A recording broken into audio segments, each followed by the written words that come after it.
divide 817 by 5 in a long division method. 5 times 1 is 5. On subtracting we get 3.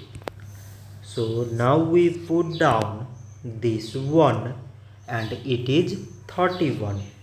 5 times 6 is 30. On subtracting we get 1. So again we put down this 7 and it is 17.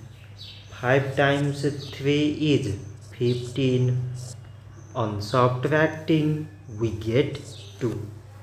So now we have no any other number to put it down. So we take here decimal, so that we put 0. So it is 20 and 5 times 4 is 20. On subtracting we get 0.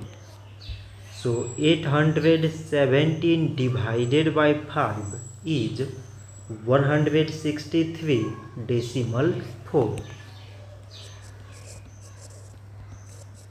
So this much for today and thanks for watching.